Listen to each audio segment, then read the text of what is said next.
예, 안녕하셨습니까? 반갑습니다. 건강하게 잘 지내고 계시는지. 오늘은 사진 한 장을 같이 보는 걸로 시작을 할까 합니다. 이게 해가 뜨는 장면일까요? 해가 지는 장면일까요? 제가 이거 아주 오래전에 본당에서 레지오 후나 땐가 한번 말씀을 드렸었던 건데, 해가 뜨는 건지 해가 지는 건지 여러분은 구별할 수 있습니까? 이 사진 한 장, 한 순간, 어떤 하나의 현상, 내가 아는 하나의 사건, 어디선가 전해 들은 것만 같은 어떤 짧은 소식들, 이런 것으로 해가 지는 건지 뜨는 건지를 알 방법은 없어요. 해가 뜨고 지는 것을 알려면 시간을 따라갈 수밖에 없는데요. 가만히 가서 가만히 보고 있으면 알게 되겠죠. 계속 떨어지면 해가 지는 거고, 계속 올라가면 해가 뜨는 거겠죠.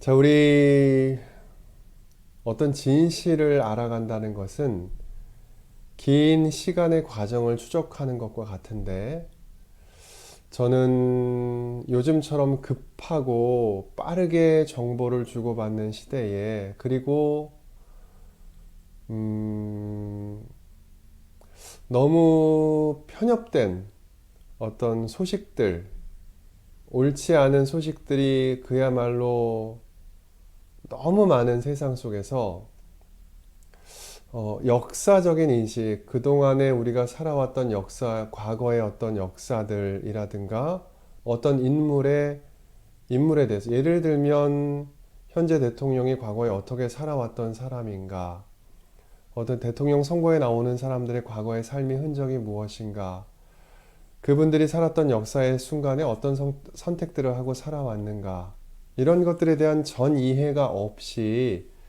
너무 단편적으로 이것은 해가 뜨고 있는 거야, 이건 해가 지는 거야 라고 하는 의견들을 내는 것이 좀 안타까워요.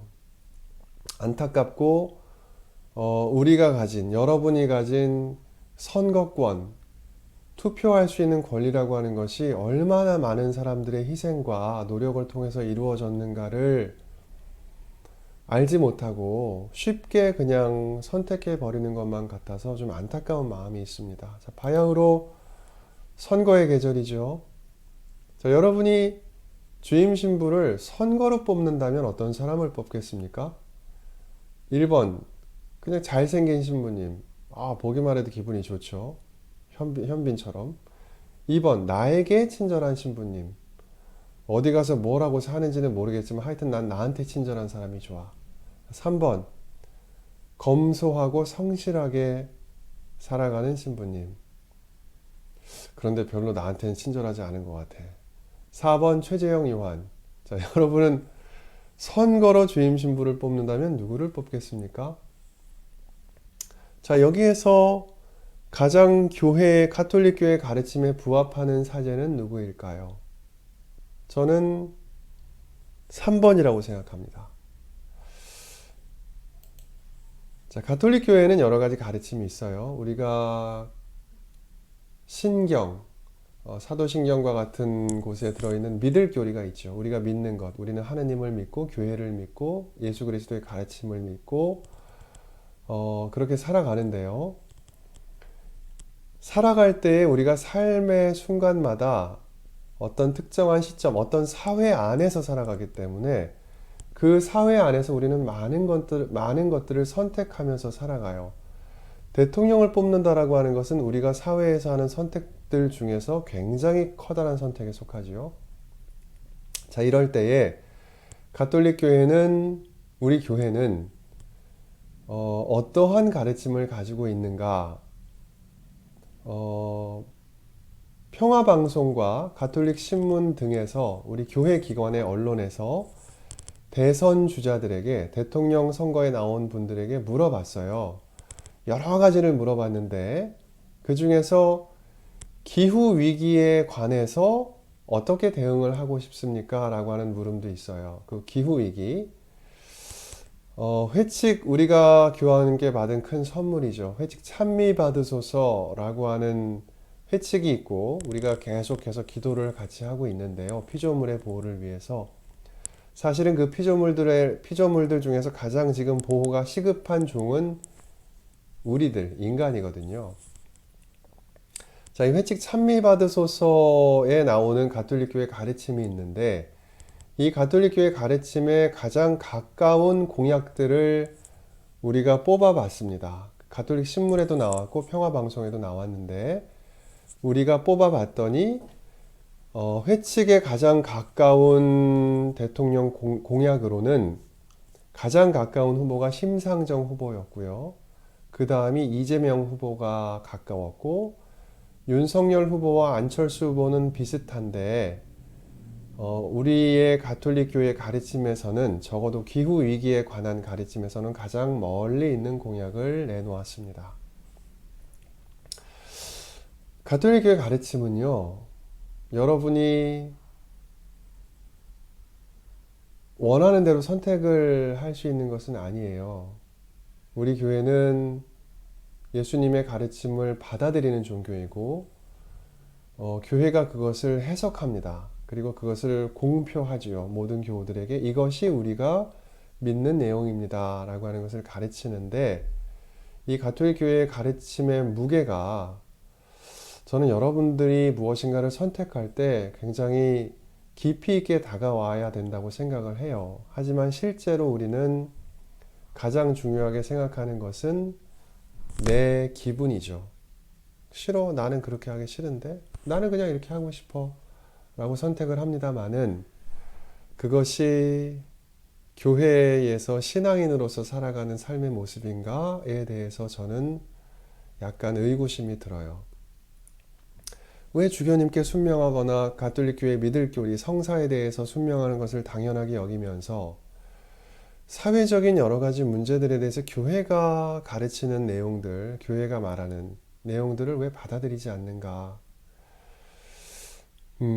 이 찬미받으소서에 나오는 내용들에 비추어서 대통령 후보를 뽑아야 된다는 것은 저를 비롯한 적어도 의정부교구 사제의 95% 이상의 동의가 있는 내용이에요. 여러분이 거기에 대한 신뢰를 가져주셨으면 좋겠어요.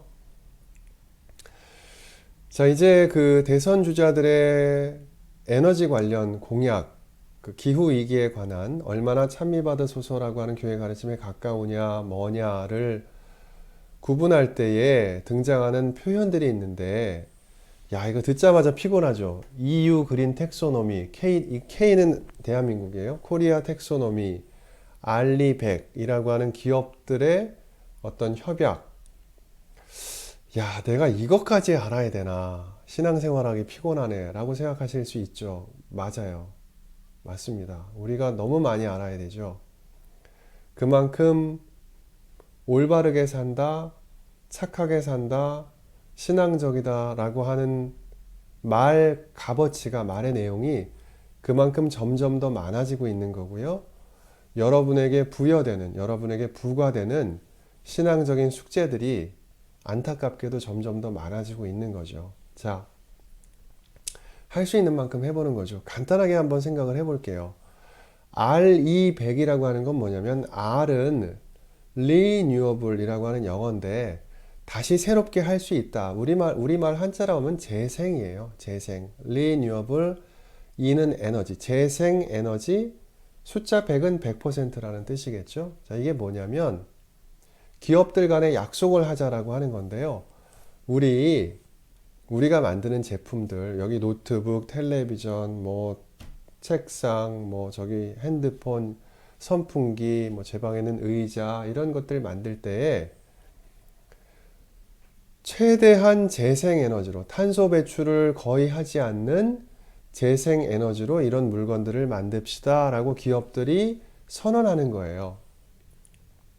자, 이 기업들의 선언에 얼마나 진정성이 있느냐 하는 것은 복잡한 문제니까 일단 밀쳐두고, 이 알리백이라고 하는 기업들이 탄소 배출을 가장 적게 하는 방식으로 물건을 사고 파는 것에 대한 선언을 하고 있는 이유는 기업에게 돈을 빌려주는 금융권이 그것을 요구하기 때문이고, 금융권은 그것을 왜 요구하냐면 소비자들이 요구하고 있기 때문이에요. 그러니까 탄소 배출을 가장 적게 하는 방식, 다시 말해서 재생에너지를 확대하는 방식으로 우리의 산업 구조를 바꾸어 가자. 그것도 가장 빠른 시간 안에 최선을 다해서 라고 하는 것은 기본적인 흐름이기 때문에 이것은 경제적으로도 여러분의 이익을 위해서라도 도덕적인 사람이 되라는 게 아니라 우리의 이윤을 위해서라도 가야 하는 방향이거든요. 거기에 생태적인 이제 마음이 더해지면 당연히 더 좋은 거죠. 그런데 이 알리백, 다시 말하면 그러면 뭐가 생태적인 에너지예요?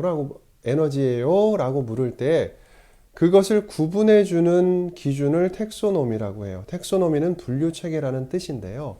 그러니까 어떤 에너지가 더 깨끗하고 바람직하고 복음적이고 미래지향적이고 인류에게 이로운 기후변화를 완화시킬 수 있고 기후변화에 적응할 수 있는 에너지가 무엇인가를 이렇게 분류하는 체계를 그린 텍소노미라고 하는데 유럽 사람들이 분류한 거는 EU 그린 텍소노미라고 하고 한국 사람들이 분류한 거는 K 그린 텍소노미라고 부를 수 있는 거죠.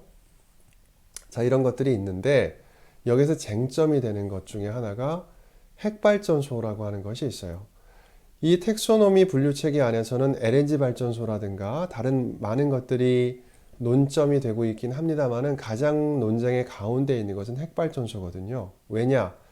핵발전소는 두 가지 특징을 갖고 있기 때문에 그래요. 탄소 배출로만 보면 핵발전소는 탄소 배출을 거의 하지 않기 때문에 이것은 인류에게 이로운 그린 에너지, 좋은 에너지원이다 라고 주장을 할 수도 있어요.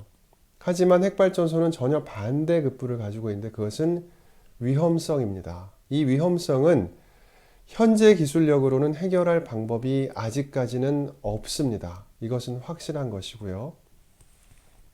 왜냐하면 핵발전소는 핵발전을 하고 난 다음에 나오는 폐기물들이 있는데 이 폐기물들을 처리할 기술이 아직까지는 없고 그리고 원전이 가동되는 중간에 생기는 위험성이 아주 적다고 하더라도 그 위험이 한 번만 실현되면 되돌이킬 수 없는 아주 장기적인 타격을 인류가 받게 되거든요. 작은 나라 같은 경우에는 거의 회복이 불가능한 상태에 놓이게 되기 때문에 이 핵발전소가 가진 양면 때문에 이 핵발전소에서 나오는 에너지가 그린 에너지의 분류체계에 속해야 하는가, 다시 말해서 알리백에 사용될 수 있는 에너지인가 아닌가가 논란이 분분한 거죠. 그런데 분명한 것은 자, Don't Look Up이라고 하는 영화가 굉장히 히트를 쳤죠. Don't Look Up, 쳐다보지 마 이런 말이에요. Don't Look Up, 저 쳐다보지 마. 뭘 쳐다보지 마냐? 지구에 엄청나게 큰 혜성이 엄청나게 큰 돌덩이가 지금 다가오고 있고 곧 부딪힐 것만 같아요. 아, 이거 어떻게 하지 했더니 거기서 나온 대안이 뭔 줄 아세요? 아니, 쳐다보지 마. 어떻게 되겠지 뭐. 저 쳐다보지 마. 어떻게 되겠지. 자, 이 영화의 결말은 부딪혀서 모두가 다 슬프게 사망하는 것으로 영화가 끝납니다. Don't Look Up의 결말은 사망이에요. 자, 이 핵발전소는 이 해성과 같은 존재예요. 당장의 시각으로 보자면 당장의 근시안적인 5년, 10년 당장 올해 선거를 하는 사람들, 내가 권력을 잡고 싶고 돈을 벌고 싶고 막 하고 싶은 사람들 내 입장에서 보자면 핵발전소는 아쉽지만 필요합니다. 왜냐? 당장 이 에너지원을 대체할 만한 수단이 당장 없어요. 당장. 하지만 모든 변화는 중간 과정의 희생이 아니라 투자와 인내와 전망이 필요합니다.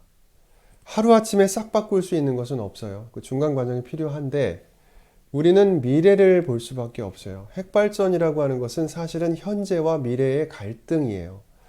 유럽도 이 핵발전소를 그린 에너지로 할 것인가 말 것인가를 놓고 여러 가지 전제 조건을 달고 있어요. 핵 폐기물을 언제까지 어떻게 처리할 수 있다는 기술적인 약속을 해라. LNG 발전이 내뿜고 있는 지금 탄소 배출량을 2030년까지, 40년까지 얼마 이상 줄이겠다고 하는 약속을 해라. 그 약속이 지켜지지 않으면 그 약속한 시점을 기준으로 더 이상 지원하지 않겠다라고 하는 것이 기준이에요. 무조건 핵발전소를 어쩔 수 없으니 쓰자라고 주장하고 있는 사람은 전 세계에 아무도 없습니다. 적어도 거의 없는데 트럼프라든가 우리나라의 아주 보수적인 정치인들만이 그런 주장을, 황당한 주장을 지금 하고 있는 거예요. 핵발전소와 백신 거부 운동의 공통점이 있어요. 이익을 보는 사람은 단시간에 아주 나이가 많은 분들이고요. 단시간에 이익을 얻는 분들이고 나이가 많은 분들이에요. 피해를 입는 사람들은요, 아주 앞으로 오래 살아갈 사람들이고 가난하고 힘든 사람들이에요. 어린 아이들이고 아픈 사람들이에요. 자, 이 이익을 보는 사람이 주장을 하는데 피해는 다른 사람이 본단 말이에요. 이것은 뭔가 이상한 구조이지 않습니까? 그러니 다시 말씀드리지만 지금 사회적인 현상은 당장의 이익을 노리는 부유하고 얼마 살지 않은 사람들과 그 이윤을 누릴 기간이 얼마 남지 않은 그 탐욕스러운 사람들과 앞으로 오랫동안 살아야 되는 후세에 힘겨운 삶을 살아갈 사람들 간의 갈등이라고 볼 수가 있는데 여러분은 누구를 편드시겠어요? 저는 적어도 더 오래 살아갈 더 힘든 사람들, 그 피해를 직접적으로 받을 사람들을 편들고 싶어요. 더불어서 진보적이다라고 하는 말은 이 입진보라고 하죠. 말로 떠든다고 진보적인 세상이 오지 않습니다. 우리가 에너지를 실컷 쓰고 겨울에는 따뜻하게, 여름에는 시원하게, 나는 어디를 갈 때 무조건 제일 편하게, 제일 쾌적하게, 내가 제일 많이, 이런 방식은 재생에너지를 아무리 많이 만든다고 해도 해결되지 않습니다. 가장 소박한 삶이 가장 복음적인 삶이고요. 그것이 입으로 막 떠드는 것보다 훨씬 더 진보적인 삶입니다. 우리가 신앙적인 이 생태적인 접근을 해야 될 필요가 있는데 그것에 대해서 대통령 선거 즈음에 다시 한번 생각을 해보게 되고요. 자, 오늘 간단한 퀴즈를 하나 내볼게요. 우리나라 사람들이 가지고 있는 편견이, 대표적인 편견이 하나 있는데, 자, 한국은 무역국이에요. 수출로 먹고 사는 나라인데 가장 많은 수출과 수입의 대상국은 어디일까? 단연 중국이에요. 잘 아시죠? 중국과 홍콩을 합치면 31.2%고 미국은 그 절반에도 미치지 못해요.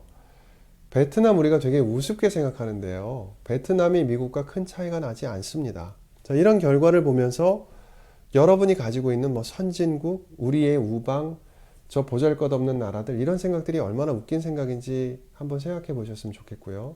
또 하나는 지금 현재 세계 최고의 경제 대국은 어느 나라라고 생각합니까? 뭐 2050년을 묻는 게 아니에요. 지금 세계 최고의 경제 대국은 어느 나라라고 생각합니까? 라고 물으면 이건 물론 심리적인 물음인데요.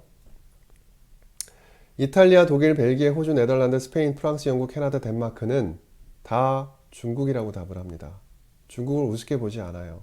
그런데 전 세계에서 그 나라가 최고의 경제 대국은 미국이다 라고 말하는 사람들은 미국 사람하고 일본 사람이 있는데요. 이 미국 사람하고 일본 사람도 반반이에요.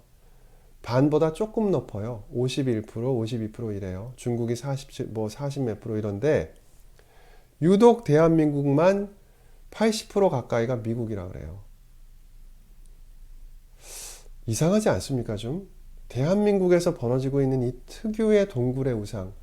자기들만 그렇게 생각하는데 우리만 몰라요. 이런 현상들이 도대체 어떤 언론 때문에 생기는 건가? 누가 이렇게 주장을 해서 우리는 이런 편견을 가지고 있을까? 라고 하는 생각을 한번 해보셨으면 좋겠습니다. 다음 주에 뵐게요. 감사합니다.